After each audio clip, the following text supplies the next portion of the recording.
Hi, my name is Fangzhou Jiang, and this is my midterm presentation. The topic is analysis of cloud-based gaming from system engineering. Following presentation, I'll first do the need analysis, then have a brief introduction on cloud gaming, and finally, I'll talk about the challenge that cloud gaming is facing.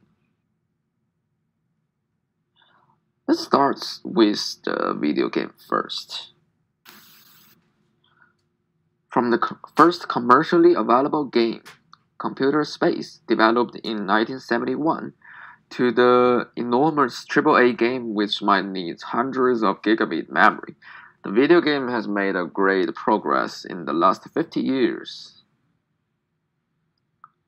Today, games can be said to be the most popular entertainment. Almost everyone have played games, according to Newzoo's 2018 survey report. Video game has already become the most popular and most profitable entertainment. In addition, the gaming industry kept growing for the last 10 years. It's already the most profitable entertainment industry in the world. But nothing is perfect. There are still some problems in the video games, and these problems cannot be solved by traditional game method. In the following part, I'll talk about it from both player's view and developer's view. Well, first, since the traditional game, whether it's on PC, console, or mobile phone, they all need the game content to be saved on the local hard drive and run the game on the local disk from the local disk. If I'm going to play a game, I need to first purchase it and download it from the internet. And after the whole game content has been installed in my local disk, I can play it even without the internet if it's not an online game, because all the logics is being processed by my local graph card.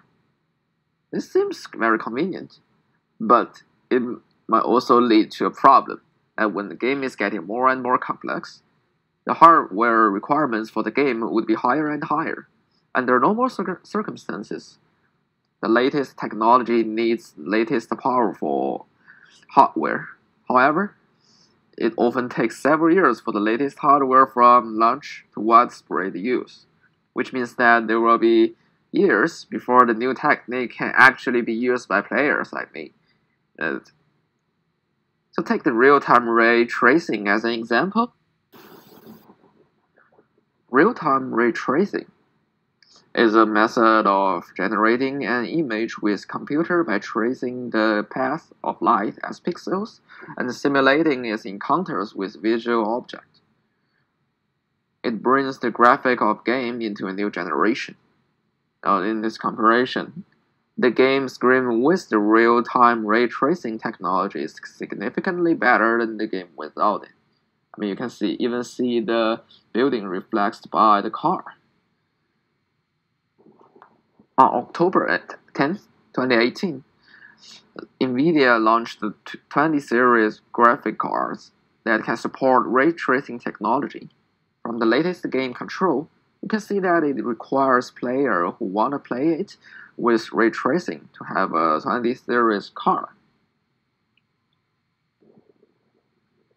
However, the investigation report of the Steam platform shows that as of January 2021, user with the 20 series graph card accounts for less than 10% of its total user. This means that more than 90% of the players cannot run the game smoothly with real-time ray tracing enabled.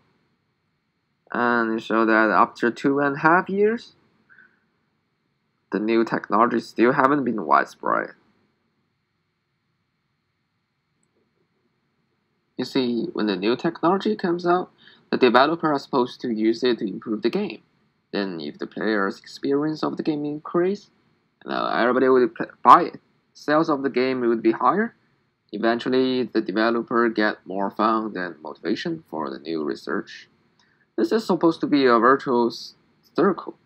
But now, players are not capable for the incoming technology, which means the outcome of the technology is not obvious, then the developer would not willing to focus on new technology since only a little of the players can actually use the new one. So it will be slow down the development of gaming industry. Another point worth mentioning is the platform compatibility of the game. At present, although there are more and more all-platform games, most games still only support a few platforms, and the platforms are often unable to connect with each other. For example, on Steam, although there are no specific official statistics, but from the store, you can still see that the number of the games on the Windows system is several times that of the game on the Mac OS system and the Linux platform. This means that if I'm a Linux user, I would have difficulty accessing most of the games currently on the market. And even if it does support my platform, it's still difficult for me to play games with players on the other platform. If I buy a game on PC, I cannot match with the players on the PlayStation or players on the Xbox because different platforms use different servers, and these servers are not connected to each other. And finally, as the market for mobile games continue to expand, more and more players choose to play on convenient mobile devices. However, the hardware performance of the mobile phone is far lower than that of the PC. If I'm playing the Call of Duty on my cell phone, it will just lead it to explode. So it cannot run most of the large-scale games on the market. This has brought a great inconvenience to the players. At the same time, for the game manufacturers, the traditional game method is following problems. As we mentioned before, there are many game platforms on the market. If the game manufacturer wants to make games available for all the platforms, they need to perform different optimization and tests for different platforms. Because different platforms have their own API, so you need to design your own code for each platform, and this consumes a lot of time and money that many small game studios could not afford, so they only chose one platform to launch their game. And pirated games are another big problem. Since traditional games method need to download the game locally, the hackers will easily get the source code and crack the game, then upload the pirated game.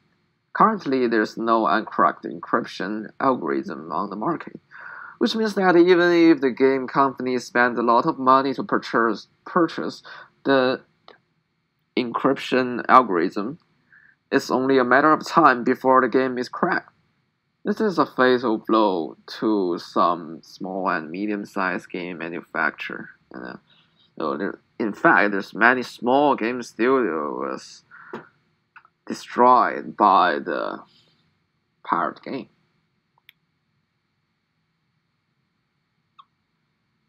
So, after pointing out all these problems, clearly we need a new system.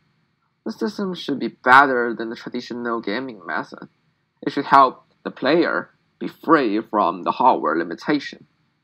Instead of buying new graphics card for every 2 years, that's too much for a normal person. And it should be cross-platform friendly. So the players will no longer be trapped by their own platform. Players on different platforms could be treated evenly, they can connect to each other, they can match with each other, or they can even share some game content with each other. And it should also be friendly to the developers by keep them away from tons of work for platform compatibility. And at last, it needs to make sure the game software is secure from being hacked. And there might be more interesting things, but we'll come to that later. And to be honest, we already have one candidate. It's cloud gaming. I know you already know about that. Cloud gaming, sometimes called gaming on demand or gaming as a service, is a type of online gaming that runs video games on remote services and streams them directly to a user's devices. To make it simple, it's just playing a game remotely from a cloud. Comparing to the traditional gaming method, which needs the whole game installed on the local client. You can see it from the table, whether it's on PC, mobile, or console. Even it's a browser game, which it seems that you just play it on your web page, it still needs to load some resources to your local client before playing. But cloud gaming is different.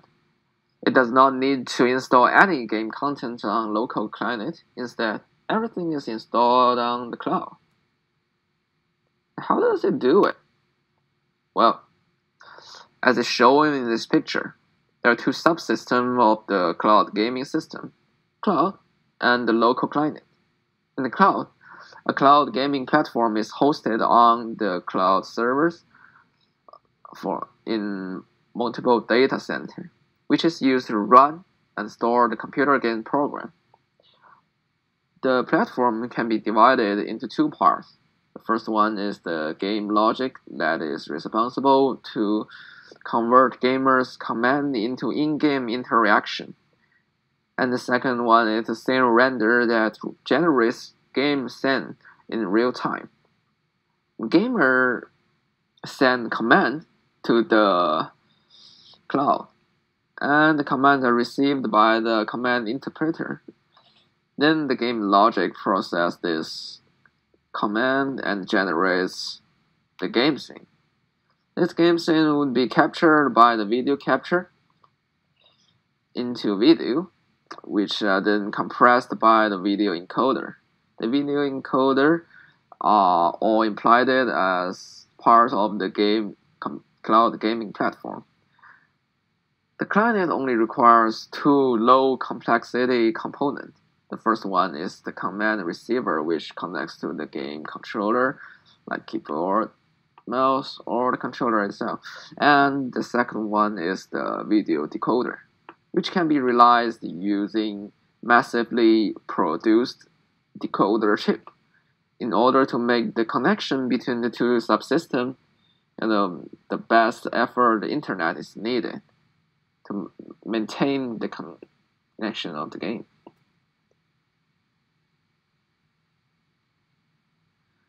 And cloud gaming system may be attributed to several potential advantages to the gamers, game developers, and even the cloud service provider. For gamers, they could access their game at any time on any devices without hardware limitation. They don't need to waste time on game downloading, since the game is installed on the cloud. Right now I still need to download the game with my 2 or 3 hours. I got my 1000 gigabit fiber.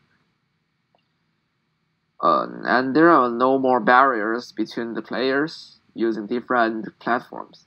And players can share their game session with others, match with friends on different platforms, and other cool stuff that we haven't been thinking about.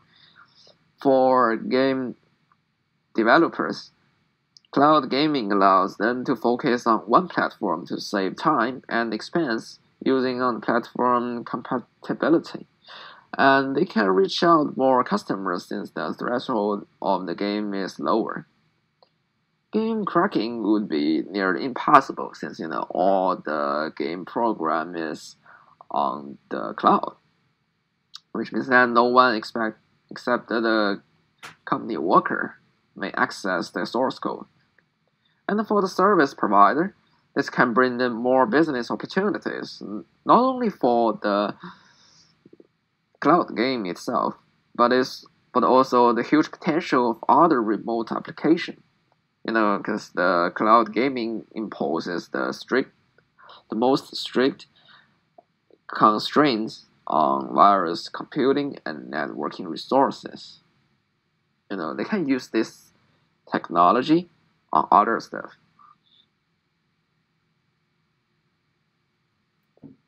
Cloud gaming is great, but it's not fully prepared yet. We are still facing several challenges. The interaction delay tolerance. Interaction delay tolerance stands for a latency which has directly impact on gaming experience. If the real-time latency is above the delay tolerance, then the game should have significant delay or packet loss, which would cause serious bad effects on gaming experience. Like if I'm playing Counter-Strike, which is a first-person shooting game, and I encounter an enemy. We shoot at each other at the same time, but my latency is 100 milliseconds and his is 20. Then what happened? I would be dead because my character received my command and pulled the trigger after 100 milliseconds, which is later than his. So although we put the trigger together at the same time physically, the game sees it different, which is very frustrating during a game. And the study on the traditional gaming system showed that different type of game have different threshold for maximum tolerable delay. Well, from the table, we can see that the FPS game's tolerance is much lower since it's an action-based game. All the action happens in milliseconds, so the latency is quite important. But the game like RPG or SLG, it would give you seconds or even minutes to make a decision. In that case, 1 second seems not that important anymore.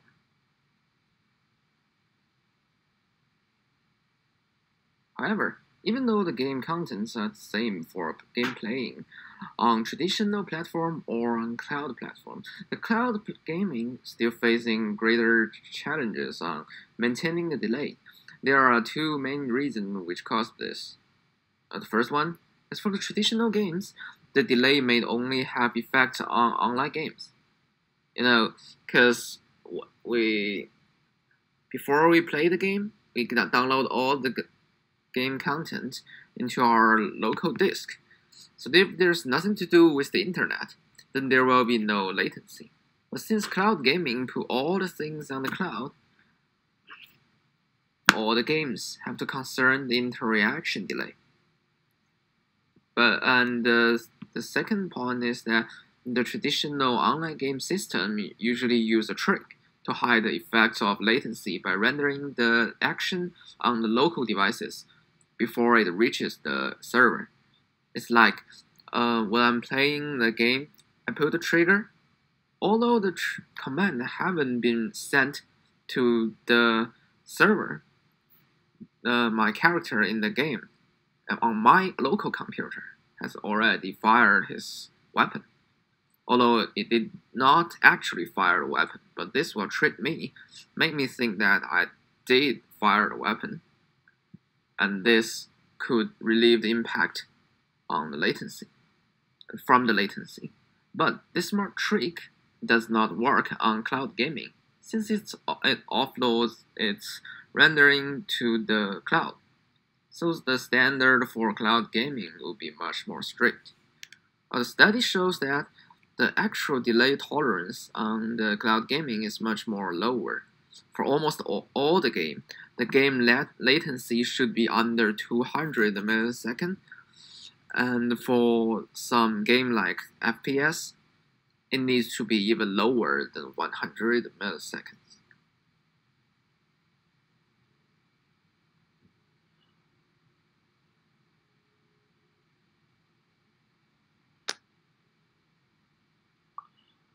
And the next part is the video streaming and encoding. The video streaming and encoding is another factor that affects the player's quantity of experience of the cloud gaming. The video streaming used by the cloud gaming is quite similar to a live media streaming. Both of them must encoding the incoming video and distribute it to the end user. During the stream, only a small set of video frame can be accessed, and the future frames do not need to be encoded before they arrive. However, the technique using in live stream does not apply to game streaming because they are different than some vital part. The cloud gaming have no ability to buffer video frame on the thin client. Now for medium video live streaming, the local client can afford a buffer of hundreds of milliseconds or even a few seconds. This may reduce the latency's impact on QoE of the client user. But for gaming, when player issues a command to the local theme client, the command is transmitted through internet to the cloud, processed by the game logic, rendered by the scene reader, compressed by the encoder, and streamed back to the client. All this action must be done under 200 milliseconds, which is not capable for a buffer. And that's the main challenge of the cloud gaming. After explaining what the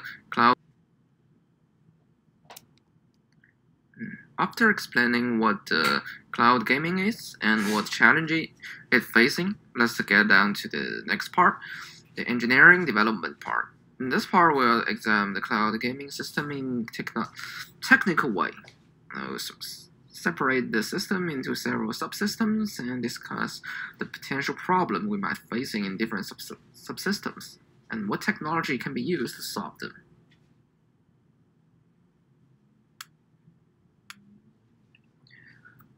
From the technical perspective, the cloud gaming can be separated into 4 layers. We can see from the figure is the content layer, platform layer, network layer, and the terminal layer. And so the content layer is responsible for the source of the game content, which is provided by the content provider. Well, to put it strict, it's just games, a lot of games. Technically, all the games, including the console game, PC game, and mobile games, and any other kinds of games can be transplanted and launched on the cloud gaming platform. Just like what I'm using now is the GeForce Now, which is the cloud gaming platform provided by NVIDIA, and they got like 800 more games on Steam. Okay, so let's move on to the next layer, which is the platform layer. The platform layer mainly contains the service management system and the cloud render node. The service management system is responsible for the management of the content, user, and resources. What's more, it provides resource scheduling and allocation for cloud gaming service. When there's like millions of players connecting to the same cloud server, we need to allocate the resources, we need to separate different players, operation, and send different images to different players. If there's one mistake, the whole system would be messed up. And it is also responsible for responding to the terminal operation instructions and implying functions such as the logic computing, real-time rendering, video encoding, and video streaming. It means that typically all the games runs on the platform layer, which is when the players send the operation to the platform layer will process this operation and generate the game image and do the image encoding and stream it back to the terminal layer. And talking about streaming, we're going to talk about the network layer. The network layer is responsible for connecting the cloud platform and the terminal. Its function is to transmit the rendered image from the cloud to the user's terminal in real time, and also the user's operation signal from the terminal to the platform layer. And finally, the terminal layer is mainly composed of the display equipment and game operation equipment. It receives gamers' operation, send it to the cloud, and receive the response from the cloud presented on the monitor. Like it typically contains the keyboard, the mouse, the controller, which can receive the instruction operation and send it to the cloud. And after the cloud generates all the videos, is streamed back the encoding video. The terminal layer will decode the video and play it on the monitor. So after the brief instructions on the 4 layers, let's talk about how they work in order to ensure the normal operation of the entire system. These 4 subsystems are independent of each other and perform their duty, and they are closely connected also to ensure the completion of the cloud game system. Therefore, the challenge faced by each subsystems actually are different. So for the content layer, ensuring diversity of game content is the key to attracting players. Just like the traditional game industry, different cloud game service providers are also competing on the number and quality of games supported by their service. In other similar situation, a strong team of exclusive games can always attract more customers. Like, everybody knows that the Xbox is competing with the PlayStation, and every time, actually, the one who has more games and better exclusive games would win the war. And the cloud platform layer needs to allocate an independent cloud rendering node for each user to ensure that each user can play games independently without affecting each other. Therefore, how to cluster hardware resources, such as the server and the graphic card, to efficiently manage and rationally schedule is a key technology to the cloud platform. Since there's millions of players using the same server, if they messed up one things like they transform the player A's game image to player B, or their allocate algorithm is bad, so they created a huge delay. That's all unacceptable. And at the same time, the platform layer needs to capture the real-time gaming frame and encode, compress them before they can be transmitted to the player's terminal. As a result, how to improve the efficiency of the image transformation while ensuring the gaming experience is a major challenge for a cloud gaming service. And for the next part is the network. The network quality plays the most important role in the whole system because it's connecting the terminal and the cloud. If there's no good network, no matter how great the cloud server does the job, the player would still get a bad experience. They will suffer from the jitter, the network latency, packet loss, and other things like that, which will totally ruin the game. And finally, the terminal layer needs to decode the frame and show it on the monitor. And it also needs to gathering the player user's instructions, operations, and they still need to. So since it's going to provide user with a fascinating gaming experience, the decoder needs to be. The decoder has a high requirement, and the keyboard, the mouse, they need to be accurate. They need to react fast, so that they will not create any latency or mistakes. And also the monitor. The monitor need to show the gamer with like high resolution, high frame rate video, and that's another part of the game. And that's the key responsibility of each layer. In order to maintain and improve the system, cloud gaming contains many different kinds of technology. I'm going to talk about several representative ones in the following part. So first, let's talk about the resources allocation. Since the cloud platform layer's key responsibility is to allocate cloud render node to all users. Each user got their own independent node so that the parallel threads do not have conflict with each other. At present, there are like two mainstream solutions for resource management and scheduling of the cloud platform. One is called the virtualization solution, and the other one is the physical machine solution. So first, let's talk about the virtualization solution. The virtualization solution uses a hardware combination of the server and the professional graphic card.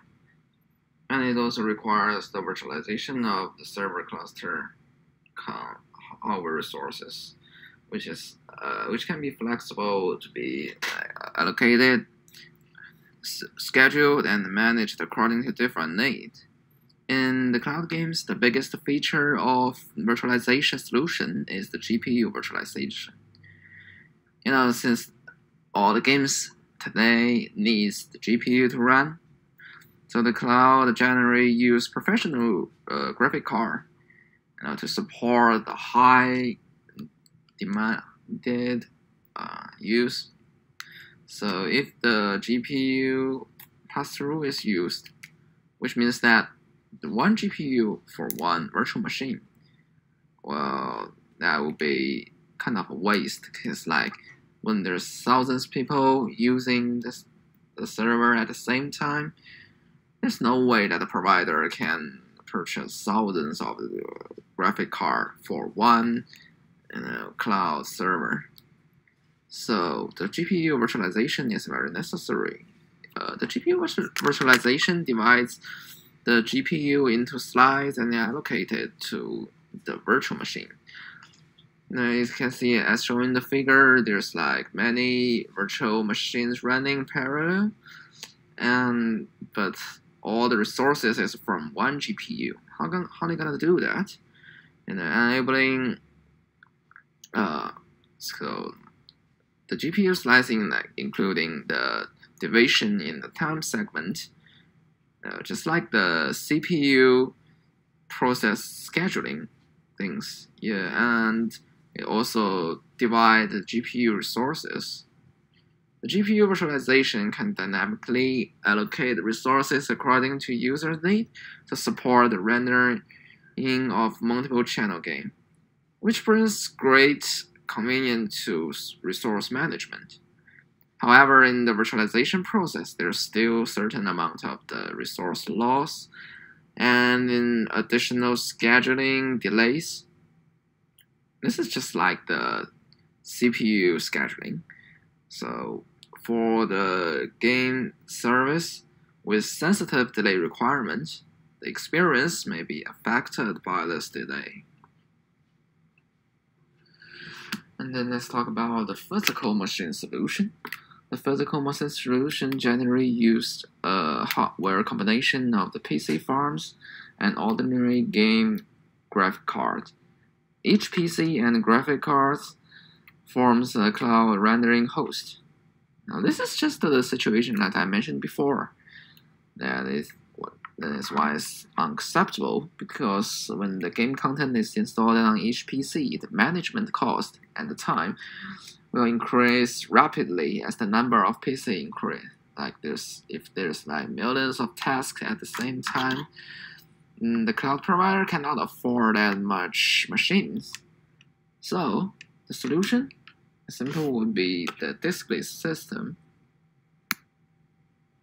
The diskless system is a standard solution that separates the computing and storage.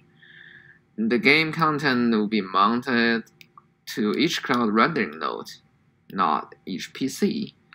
It will be mounted through a standardized storage separation solution.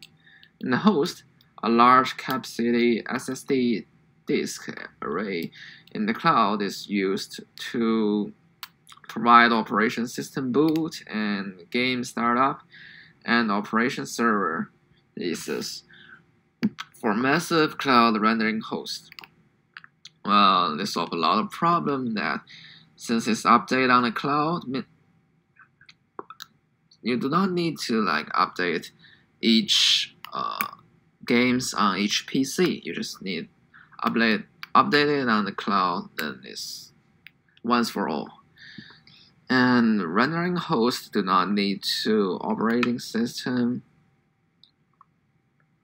and reduce, so it will reduce the deployment cost. Since all the operating system will be installed in the cloud, and it can also protect the user's privacy, safety, and operating system safety, since it's all on the cloud and not on each PC, so it's hard to be hacked. Okay, so let's talk about the other part, which is very important in the cloud gaming system, is the encoding. When the gaming graphic has been generated and rendered, it needs to be transmitted back to the local terminal. However, the amount of data is so huge that it cannot be transmitted through the network directly, otherwise there will be the jitter, the packet loss, and the buffer bloat. There's many possible network delay. So all the graphic needs to be encoded before the transmission. And let's talk about the technology used in the encoding part. First, let's talk about the encoding standard. Nowadays, the common video encoding standard would be H.264 and H.265. And compared with the previous coding standard, new features are added in H.264, such as motion compensation and intra-frame prediction of the reference frame. The visual quality is higher and the bitrate is lower, so it has been widely used. H.265 is similar in architecture to H.264, but it will propose better algorithm in the image block, transform coding, and other modules, which will improve the compression rate and the robustness of the coding. It seems that the H.265 can save half of the bandwidth than the H.264. However, the improvements also brought us disadvantages that since it's more complicated, so the terminal will need better hardware since the decoding part has become more complicated as well. And it should be noted that the cloud provider needs to weight the bit rate and the image quality. The better image quality, the game will look better, and the higher bit rate it got, the game will be more fluency. But you cannot have it both. The smaller the bit rate is, the more the image quality will be lost, which would definitely damage the gaming experience. And on the other hand, the larger the bit rate, the less of loss the image quality, but the network burden will be huge. So there might be the network latency. So you need to weight two importance. You need to weigh two parts and make your decision. And there are two implementation methods of the encoding, using CPU or using GPU. Generally, CPU encoding is simple and strict. Just high quality at the same bit rate, but relatively low performance. Because using CPU means that I have a heavy load on the CPU. Instead, using GPU has the advantages that it has high performance and fast speed. However, the quality is not as good as the CPU encoding at the same bit rate. Again, the provider needs to weigh the performance and the quality. Well, as we mentioned about the transmission, we're gonna talk about the communication protocols. The cloud gaming service requires high latency and an excessive packet encapsulation, and decapsulation will introduce additional latency. Therefore, it's necessary to select a suitable protocol during network transmission to ensure high efficiency. Currently, the main protocol uses are the TCP and UDP. From this table, we can clearly see the most differences between the TCP and the UDP is that the TCP is a reliable protocol, which means that when there's a packet loss or something, there would not be a packet loss.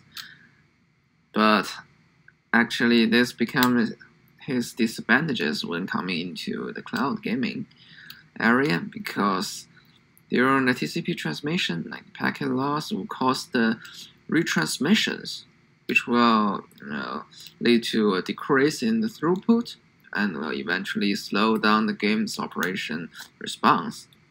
However, even if the UDP is unreliable, but it is fast enough, it got a shorter header, so it can transmit more data at the same time.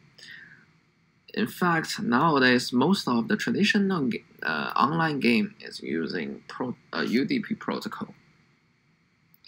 However, it still got the disadvantages that it's unreliable. So will there be any kinds of improvements? Well, there is, and it's called the QUIC protocol.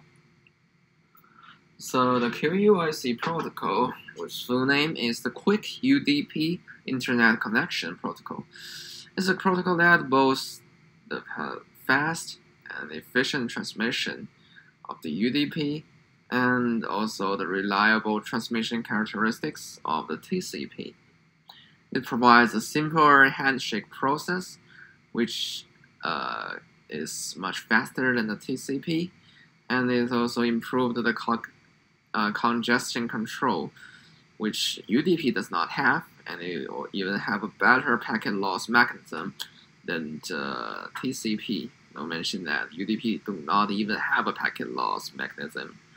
So it can reduce the time delay, and it can make sure the transmission is secure, safe, and with no mistakes. So after talking about some technologies, we might have a clue on how to make a cloud gaming system good. But how do we know if it's good or not? By what standard do we judge a system? In this part, we'll talk about the system evaluation. The cloud game system is for the gamers to play games. As a result, the gamer's experience during the game would be the most important judgment method. From the study, the cloud gaming user's experience can be separated into 4 parts, which is showing on the graph. First is the audio-visual experience, which can be further divided into the content quality and rendering quality. The content quality represents the quality of the game itself, judging by the graphic, the audio, the game mechanism, the figure. This part is the responsibility of the content provider. They need to make good games. Games that do not make the user feel bored or something like that. And the cloud platform provider needs to have as many good games as possible to launch on their own platforms, so it can be get more competitive. It can be more competitive. And another is the rendering quality. Rendering quality is determined based on the quality of the game content present to player by the cloud game service. The efforts on the same game on different cloud service may be quite different. There are many potential influencing factors that may affect us, such as the image capture algorithm, the encoding and decoding algorithm, as we talked about it before, and the data streaming protocol, network, or the hardware devices that the cloud center got. There are many possible reasons. In this part, maybe the game is good, but how the game is processed on the cloud center and how it teleports and how it transmitted back to the terminal may be bad. Maybe make the games bad. And another part is the interaction experience, and it can be further divided to the operation quality and the feedback quality. Operation quality is mainly reflected in the fluency, accuracy, and comfortable of the players when inputting instruction. Actually, this has little to do with the cloud service provider, because all this fluency, the comfortable, will be given by the personal devices from the gamer, like the mouse, the keyboard. This is not what the game cloud service provider could give to the gamers. And we also got the feedback quality. Feedback quality refers to whether the feedback given by the game to the player's input is reasonable and correct. As mentioned before, especially in competitive games, the subtle operation of the player can often have a great impact on the game. Therefore, timely and correct feedback can give players a positive game experience. On the contrary, operating delays and deviation will have a great negative impact on the game experience. Like if I'm pressing the mouse, but the game character would shoot after 1 second, I would be dead at that time. So that's why the feedback quality is quite important. Integrating the user's experience element mentioned above and the services that the cloud game services provider can provide, the following part would focus on how to evaluate the cloud gaming services. In other words, what key points of the cloud game services should developer test first? First is the resolution, as we can see over here. That's currently the cloud gaming product on the market. Basically, it have a resolution of 1920 multiple 1080, which we can call it 1080 resolution. That's enough for the 27-inch monitor or even smaller monitor. But since the monitor is getting bigger and bigger and the resolution is getting higher and higher, now we have 2K monitor, we got 4K monitor, we even got 8K monitor. In that case, the 1080 resolution could not be able to support an acceptable game experience. So, nowadays there's some cloud game services supporting the 4K resolution, like at the E3 conference in 2019. The cloud gaming services shown by Google Stadia, it has already supports the 4K resolution.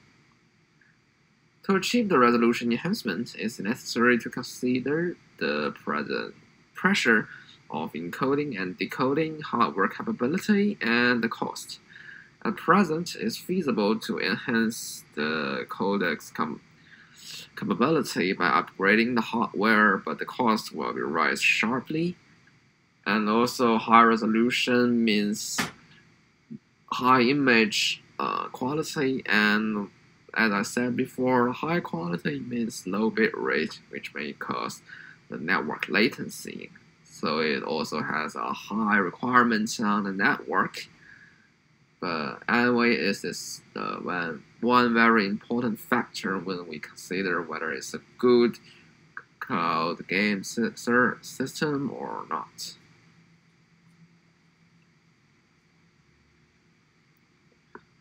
There's another factor which is very important, is called frame rate. The frame rate is the frequency in which a consecutive series of frames or images can appear on a monitor. The frame rate mentioned over here is not the frame rate in the movie. The frame rate of a game is different, because each frame in the game is a real-time rendered picture, but in the movie, it's a contiguous scene. As a result, the frame rate requirement in the game is even much higher than the movie. Studies have shown that the frame rate, if it's too low, it will cause the game scene to freeze, or as the picture shown is kind of make people feel dizzy. You cannot see things clearly when you move, and the presentation quality has a negative impact on the smooth of the game. Maybe make people feel sick, and it's hard to locate the enemy, find out where people actually are, and it will also have a negative effect on the feedback quality. And eventually it will make people feel that it's have a bad game experience. So a smooth cloud gaming experience requires a high performance graphic card in the cloud to render the smoother game scene with a high frame rate. The frame rate is actually linked to the hardware, because even if in the traditional game method, if you do not have a high quality graphic card, your frame rate will still be low. And it can also be achieved to a high refresh rate when having a better network, because if the network is terrible, then the frame number that can be transmitted to the terminal would be low, and that would cause the low frame rate. So the next one is the latency. As mentioned earlier, the impact of the latency on the gaming experience is very large. And as we can see in the picture, usually in the first-person shooting game, the hitbox and the module should be at the same position. And so if you shooting to a module, the bullet will hit the hitbox and damage will be correctly calculated. However, in this cases, we can see that the module and the hitbox has to actually be separated when the host has a very high delay. And in that case, if you are shooting a module, actually you're actually shooting at the air, because you're not actually hitting the hitbox, and the damage will be 0. In this case, you could probably be shooting at a person for almost 1 minute, but he never died. So this will totally ruin the game experience. The game latency is related to many factors, among which cloud game service provider may be related to the cloud logic computing latency, which has related to the hardware on the cloud. The better hardware can make the cloud proceed with a faster speed, And also we got the cloud image rendering delay, which we have talked about this before. And we also got the screen capture, video encoding delay, video streaming delay, terminal decoding delay, and the network latency may also cause the delay. This is this part we have already talked about before, so we're not going to talk about it here.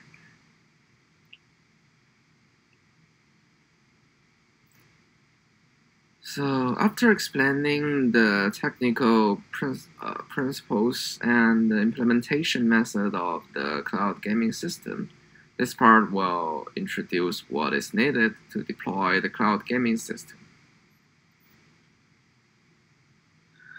The deployment of cloud gaming system includes multiple aspects. As shown in the picture, it includes the game developer and publisher, cloud gaming service provider, network service provider, terminal devices provider, and the user. I'm going to talk about them one by one. First is the game developer and publisher. The game is actually the core of the whole cloud gaming system, because people are coming to play games, not the cloud server. So a good cloud gaming system needs rich and high-quality games to support. And that's what game developer do. They make games, and the publisher publish the game. So what they can do to the whole system is to publish more games, high-quality games, and maybe they can launch them on the cloud platform, and that's what we are going to talk about later. The next one is the cloud gaming service provider. As the name suggests, is the provider of cloud game service to users. The cloud game service provider needs to cooperate closely with the game publisher to promote the process of games landing on the cloud platform. In the future, I'm sure that there will be a competition on the numbers and the quality of the games between different cloud gaming platform. Just like what is happening right now, that there's a console war between Xbox, PlayStation, and Nintendo. And what's more, the service provider also needs to provide a good cloud server, including a secure and stable data center, powerful processor and the graphic cards, good resources allocation algorithm to ensure the player's game experience. We have already talked about this before, about how this technology can make the player's experience better. And the third one is network service provider. Network operators provide stable network for data transmission. As mentioned earlier, stable network transmission is essential to the stability of the whole cloud gaming systems. Cloud game services providers should combine with the actual situation and choose different network operator according to the network condition in different regions to obtain the best gaming experience. For example, in New York, Verizon is doing much better than AT&T, but things is kind of controversial in Los Angeles, which AT&T is much better than Verizon. And the network operators should upgrade their own equipment, such as adding the new base station in poorly served area and fully popularize the 5G as soon as possible. At the same time, maybe they can lower their fees so more players will be attracted by the low payments. And about the terminal provider, the terminal includes hardware and software. At present, development of the terminal hardware is ahead of the cloud game. For example, just talk about the resolution. Nowadays, the 4K display monitor is kind of popular and regular is not that rare, and they also got the refresh rate of 144 Hz or even 240 Hz has gradually become popular. It's challenging for cloud games to provide stable game services in this situation. And in terms of the software, the cloud game service provider needs to provide a convenient and fast software platform for players to download and install on their own computer so they can get the cloud gaming services. Finally, I'll mention the current challenges that cloud gaming is facing and the outlook for the future. At present, cloud gaming technology is far from mature. Most gamers are still suffering from the stuttering, blurred images, and delayed packet loss, even they are already made a requirement. As a cloud gaming platform user myself, I'm using the GeForce Now, which is provided by NVIDIA, and I go to their website and find their requirement for the cloud gaming platform, and this says that you gotta have 25 megabits per second bandwidth for the 1080 solution at 60 frames per second. However, the truth is that I'm using the 100 megabits per second fiber, but I'm still getting like shattering, blurred images, and the packet loss. It can be seen that the current cloud gaming system is still in an unstable stage and needs to be supported by updated technology and hardware. And another point is that gamers actually need to pay more money than usual to play games. The cloud gaming platform was aiming to try to reduce the fee that the gamer needs to pay. But right now, you need to buy a game for yourself first, and then you also going to need to rent their services, rent the cloud game services, and that's one kind of extra money. So in fact, gamers are paying more money for even worse experience, and that's why it's not that popular for now. And this is what I'm going to talk about in the next part. And the next part is the market recognition. From the survey made by Newzoo in 2020, the game industry made $159.3 billion, but the cloud gaming industry only made $0.5 billion, which is quite small amount comparing to the total gaming industry. One reason is that the cloud games are still in the early stage of development, as I just mentioned before. Although many technology giants have begun to develop and promote their own platform, many small and medium-sized companies and traditional large companies are still waiting to see the development of this area. And these companies that have launched the cloud gaming platform really use their service as their main business operation. Most of them are just in the trial operation stage. And another point is about the people's recognition, which I just mentioned before, that gamers are paying more money for worse experience. So no wonder how the gamers would have low confidence on the cloud gaming platform. But I believe that in the future, with the development of the technology, the cloud gaming service will perform better and better. Speaking of the future, the following are the development ideas for the different layer of the cloud gaming system in the future. First, let's talk about the content layer. Without the shackles of home hardware, game content may be greatly expanded, and the game developer no longer need to make compromises in order to adapt to general hardware.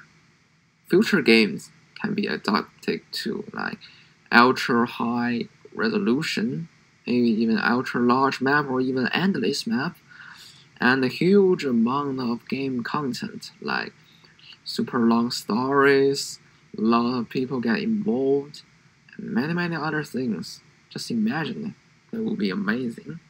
And let's move on to the cloud platform layer. The development of the hardware can improve the speed and quality of rendering and encoding on the cloud platform. At the same time, the cost reduction can also improve the competitiveness of the cloud game. When the cloud data center could be cheaper, then it will be cheaper to provide the service.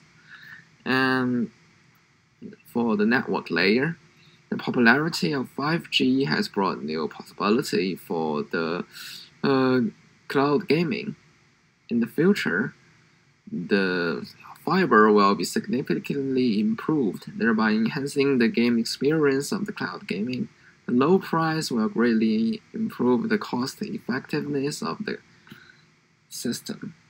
And the terminal layer, since the cloud game have low requirements for terminal hardware, players may be able to get rid of the shackle of hardware and save game expenses.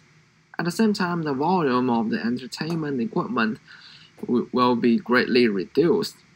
Because people can actually playing AAA games on mobile phone instead of got a huge, heavy computer, huge PC. Yeah.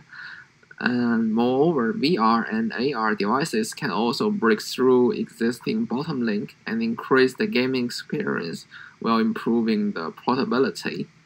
Nowadays the VR is kind of too heavy, too large for people who want to play for 1 hour, 2 hour. If they do not need to install that much hardware, it will significantly reduce the amount of the VR, and that will be amazing.